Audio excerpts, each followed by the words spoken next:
Hi friends, welcome back to my channel. இந்த விலாகில் நம்ம என்ன பார்க்குறோம் அப்படின்னா, வித்தியாசமான எக்கை வச்சு ஒரு சூப்பரான டிஃப்ரெண்ட்டான டிஷ் தான் பண்ணுறோம். இது என்னன்னு பார்த்தீங்க அப்படின்னா, பொட்டேட்டோ பச்சையாக உள்ள உருளைக்கிழங்கை வந்து தோல் சீவிட்டு நம்ம கேரட் சீவோம்ல, அதில் வந்து நல்லா துருவி எடுத்துக்கணும். அந்த உருளைக்கிழங்கு கூட ஆனியனுமே என்ன செய்யணும் அப்படின்னா, ரொம்ப சாப்பரில் போட்டு பண்ணுவோம்ல, அந்த மாதிரி இல்லைன்னா அந்த கேரட் சீவுறதே ரொம்ப நைஸாக அந்த ஆனியனுமே கட் பண்ணி எடுத்துக்கணும்.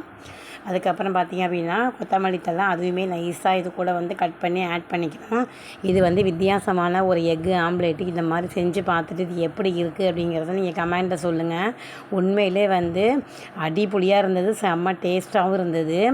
எக்கு வந்து கம்மியாக போட்டால் போதும். திடீர்னு யாராவது கெஸ்ட்டு வந்துட்டாங்க, நம்ம வீட்டில் வந்து எக்கு கம்மியாக இருக்குது அப்படின்னா இந்த மாதிரி செஞ்சீங்க அப்படின்னா கொஞ்சம் அதிக அளவில் குவான்டிட்டி கிடைக்கிற மாதிரி இருக்குது. நான் இன்றைக்கி ரெண்டு எக்கை மட்டும் இது கூட வந்து சேர்த்துக்க வேண்டியதுதான். நம்ம பொட்டேட்டோ துருவுனது, வெங்காயம் துருவுனது, அதுக்கப்புறம் கொத்தமல்லி, 2 எக்கு, அதுக்கப்புறம் தேவையான சால்ட்டு அதை மட்டும் இது கூட நம்ம சேர்த்துக்கணும். இதை மாதிரி நான் வந்து ஃபஸ்ட் டைம் செஞ்சு பார்த்தேன். ஃபஸ்ட் டைமே பார்த்திங்க அப்படின்னா பெஸ்ட்டாக இருந்தது. 1 ஸ்பூன் அளவுக்கு ஜீரகத்தூள் சேர்த்துக்கிட்டேன். அதுக்கப்புறம் வந்து 1 ஸ்பூன் அளவுக்கு மிளகுத்தூள், மிளகு கொஞ்சம் தூக்கலாகவே சேர்த்துக்கலாம், ஏன்னா வந்து காரம் கொஞ்சம் நல்லாயிருக்கும் அதுக்காக. அதுக்கப்புறம் வந்து மஞ்சத்தூள் வந்து 1 ஸ்பூன் வந்து நம்ம இது கூட சேர்த்துக்கணும்.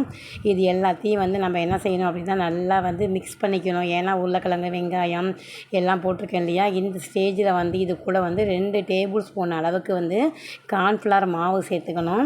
இந்த கார்ன்ஃப்ளவர் மாவு சேர்க்கும்போது கொஞ்சம் திக்னஸ் இருக்கும், அதுக்காகவும் கொஞ்சம் டேஸ்ட்டும் நல்லாயிருக்கும்.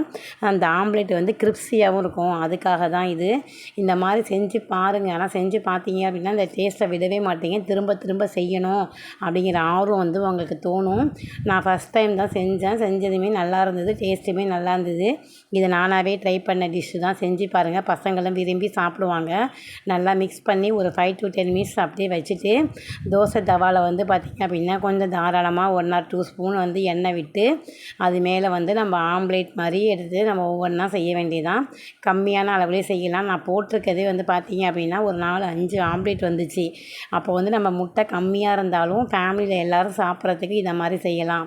அதுக்கப்புறம் அதை வந்து ஆம்லேட் சைஸில் விட்டுட்டு அதை வந்து பெரட்டி போட்டு 2 சைடும் நல்லா வந்து வேக வைக்கணும். வீடியோ பிடிச்சிருந்தால் லைக் பண்ணுங்கள், சப்ஸ்கிரைப் பண்ணுங்கள். உண்மையிலே இந்த வீடியோ உங்களுக்கு பிடிக்கும். தேங்க்யூ.